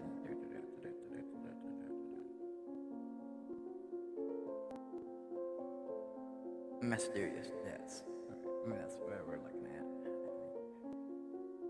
Celeste Spencer, 21 of Wapato. Spencer went missing for about 2 weeks before her body was found November 11th, 1982 at the bottom of the gully and fell off him. Okay, but still don't say it, but, okay, so I don't know. But I thought somewhere, maybe it wasn't her, maybe it was someone else. I thought somewhere I thought it said that died of hyperthermia, but I don't know. That was wrong. Alright, so, this other one is Christina White. She's around the Spokane area, not quite Spokane. And some people think there's a suspect for that.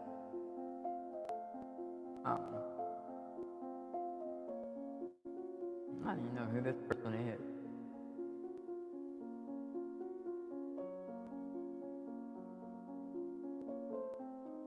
Oh, that's Kern County, Jane Doe. Okay. That's not it, and Aren't am I at? Roland Spencer. Okay, so the one we were looking at, her name was Celeste Spencer, so now we're looking at Roland Spencer. Roland Spencer went missing. And supposedly, when I was doing the Facebook or something, someone was acting like his dad, acting like he still had him or something. Who knows? Might have, might not have, but I don't know whatever came, if anyone ever, like, looked into that or whatever. But someone was acting like his dad, like he had him or something, but I don't know. He was supposedly living with a family member, I think, at one time. I'll have to, let me look at the story, because I don't know nothing about it except for, like, what they say. Tammy's actually interviewed a lot of people and stuff.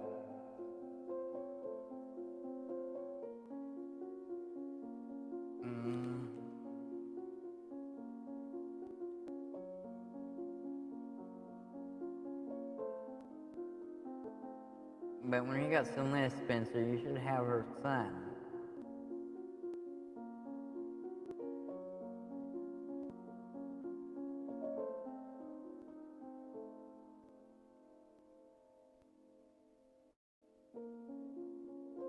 Not a homicide, missing person.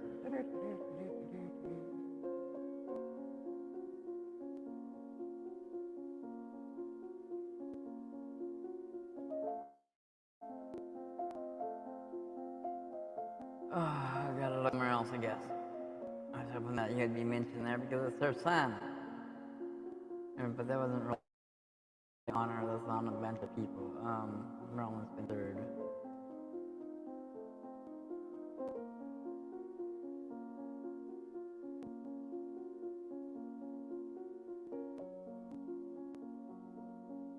So anyways, Celeste died. Celeste was found dead.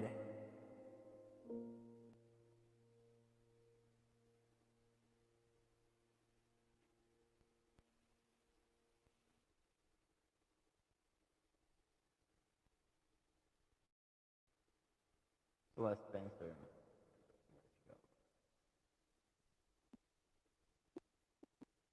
Celeste Spencer was found dead.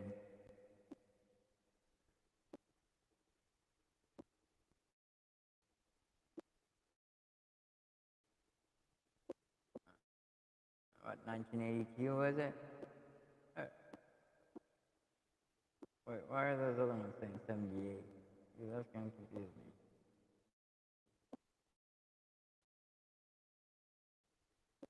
They're not in the right place, evidently.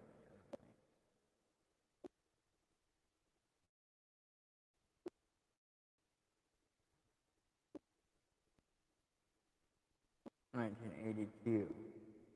Okay, 1982, so must be over here, 81. That's up here, that should be like, that should be brought down somewhere. So she dies in 82, her son goes missing in 84 or something.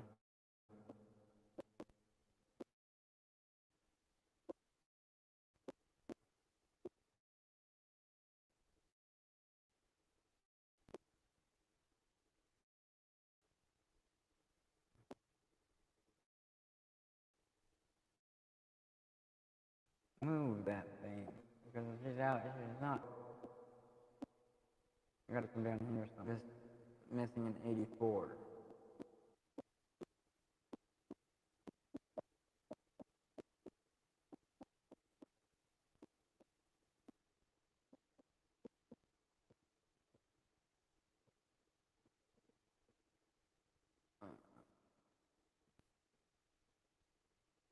Let's go to this one. That's gonna be Tammy again. I'll go use Tammy's stuff. Because as long as me and Tammy kind of work together. Sometimes. Or used to. Tammy's done a good job because I think she was a new reporter here from, I think she's from Florida when she came here. And I'd bringing up all these missing people because most people didn't even know that they were missing. I was looking at other people's stuff and find out that you didn't even find most of stuff.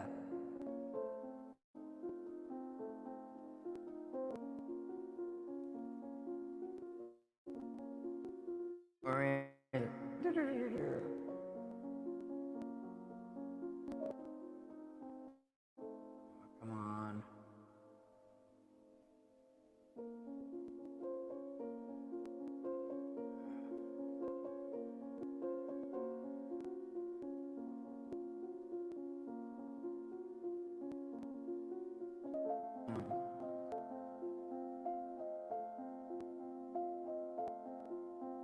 That's over here. That's not in the right place. Can I get over here?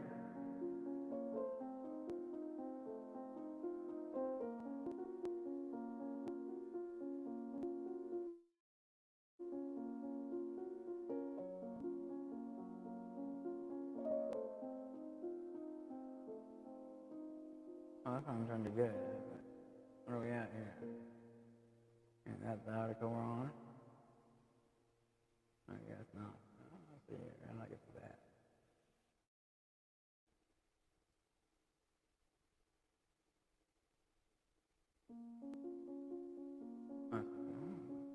Click on that and go there.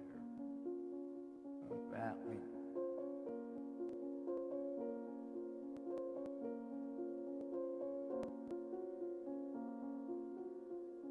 So, I don't know, would the babysitters have anything to do with him? Man, it's supposed to be now, when do they find that other body? And they identified that other body.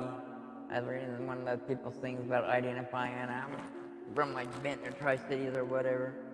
And they were talking about one of them had found a baby's body in the dump. I don't know how old the baby would be. I think probably a young baby, I don't know. So that they had an unidentified baby, what was found in a landfill, what's never been identified. I don't know when that was, and I don't think there's any mention of that except for on someone's thing that interviewed him about that girl what they identified. Which there was never no mention about her ever missing either, so that I ever know of. They come find this stuff. They find these pictures, they find these things, and they post them, saying what day they went missing, but as far as I know, I have never known that girl was ever missing. So how are you supposed to find someone was never missing, and you never know was missing? And how is someone supposed to say that they saw them? I don't know. In late May 1984, a little boy went missing on the Yakima reservation. Roland Jack Spencer III was 3 years old. On May 25th, the last he was seen in the area of the night lane in Campbell Road with a scar on his abdomen.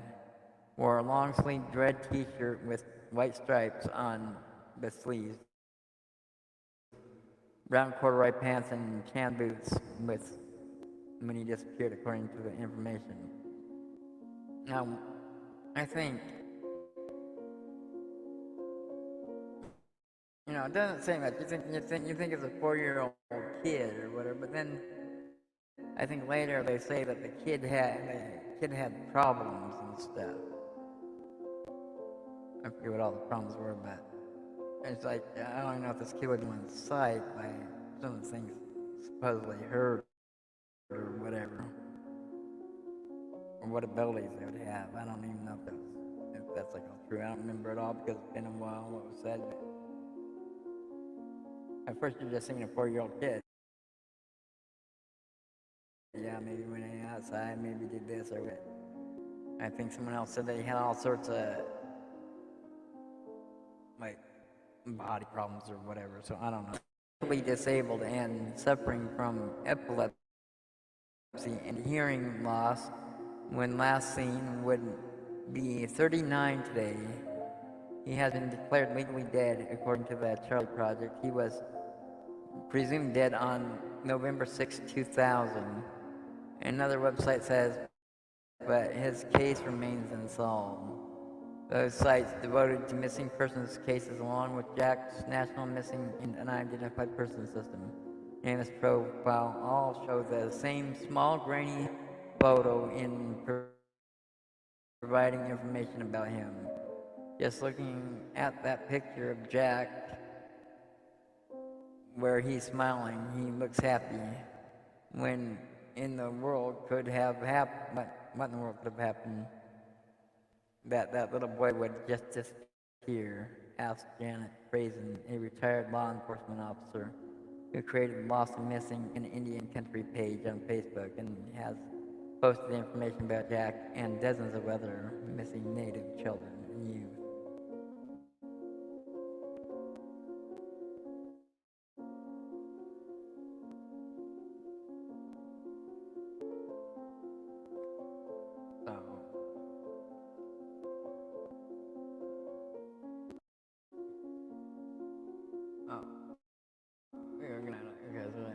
calling Jack Spencer. He goes missing right about here.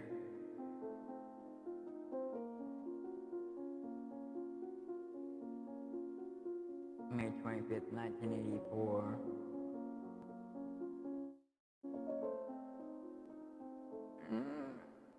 I think some information I said that. Supposedly went and lived with, after his mom died, supposedly went and lived with an aunt or something. I don't remember everything for sure, so I don't want to bring up that stuff. Okay, and let's see, who's this missing person here? 1989, who is that? No, that's 2013. She was born in 1989. Canfield went missing 2013. Who's this? John Joe, Jose Canales.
So,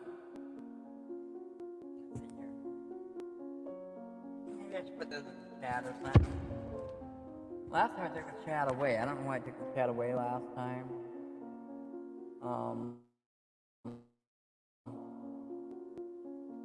See here. So, let's see. We brought up Janice Hannigan. Well, I don't know what I meant to do.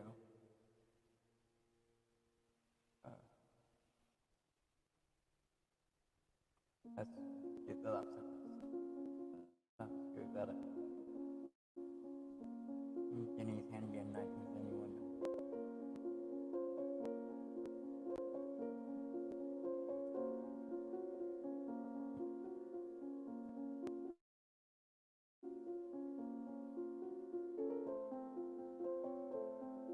So we brought her up. Oh, damn it. How do I get an O in there? I didn't put an O in there.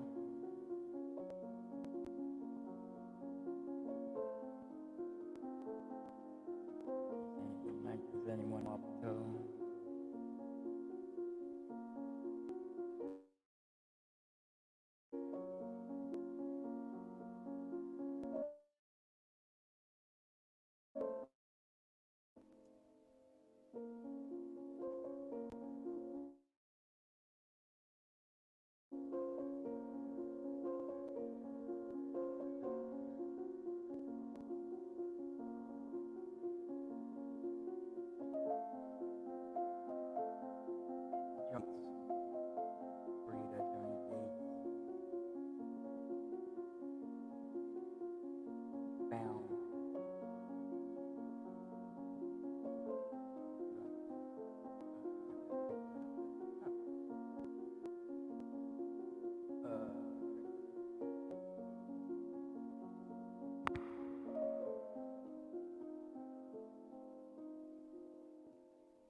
found unidentified in 1977. He just identified, what, last year or something?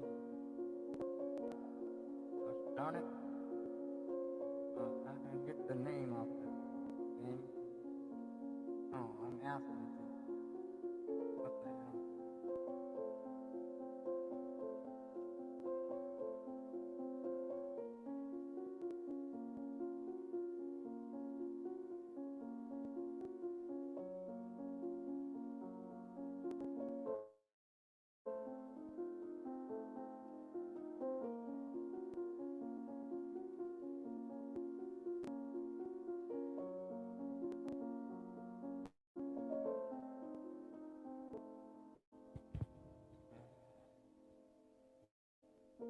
Enemy out. Nothing ever works right.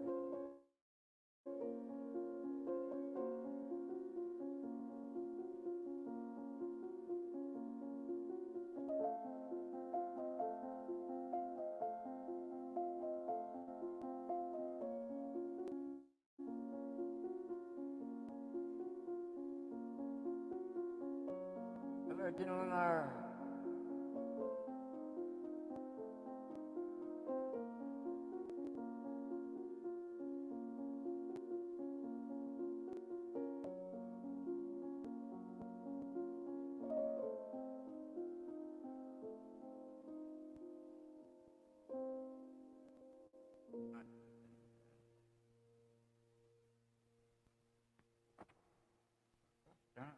I don't want to do a poll.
Thank you, Lady Bell. Thank you.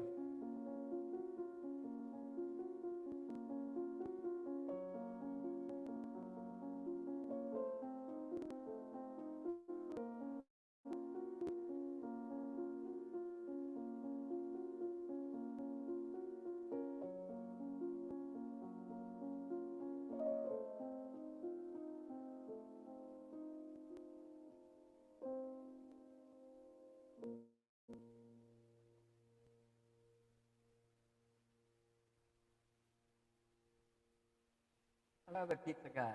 Hello, hello.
about ready to get on doing stuff, possibly, and then someone else.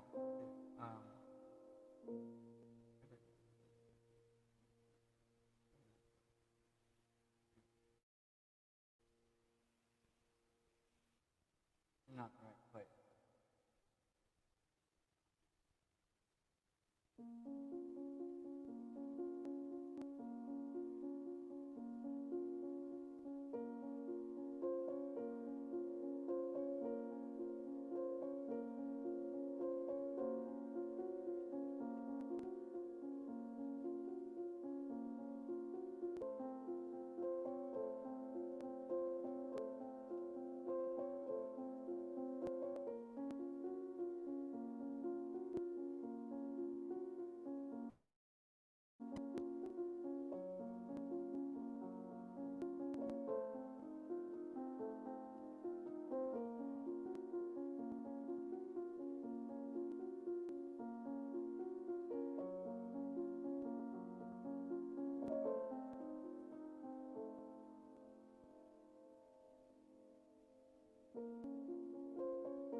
I'm not really looking for someone right now. Maybe kinda. I used to help parents and stuff on a missing person site. I got out of that when I started doing YouTube onto the coin channels and stuff. I stopped doing it, but I had started a missing person site. My uncle's actually been missing since 1965. But yes, I was trying to help some mothers and families find their relatives or children before. I've actually went and I've tried to find their bodies and stuff for them. I don't think no success of that, but I have went out and I've looked for people's bodies and stuff.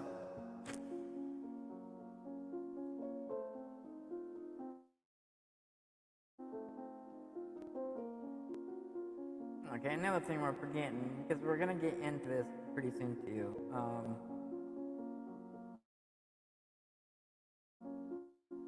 And gonna close that. Let's do the thing is, I don't think he killed anyone from here.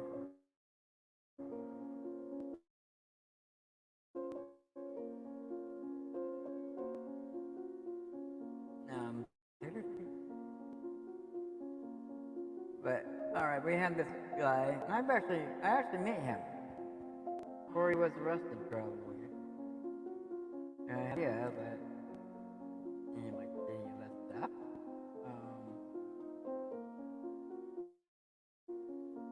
I was in high school when I met this guy. I think my friend had just moved out on his own.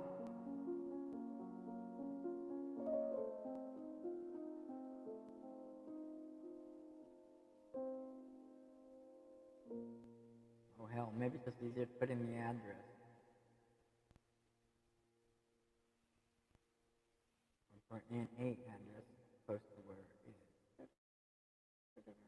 Maybe not. I don't know. It doesn't work very well. So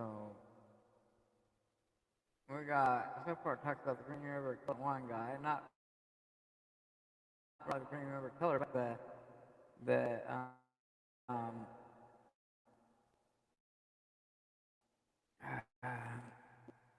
what do you call it? The people that are after him, the people that are only there to investigate the killing of the Green River person, or people that might be ever connected to him are the ones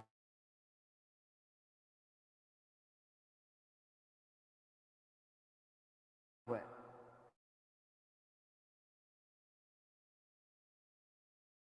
report that gal missing.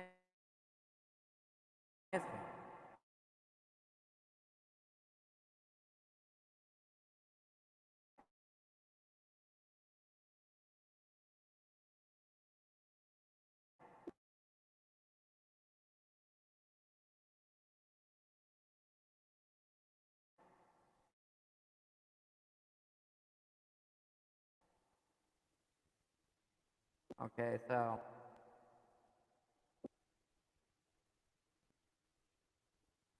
and this guy, I don't know when I met him. I don't know. I could have met him before. I don't know because my sister. There used to be a guy that my sister liked, or well, like my sister, or whatever. What was it, Frecker? And he wanted her to go on a excursion with to ride with him wherever he went.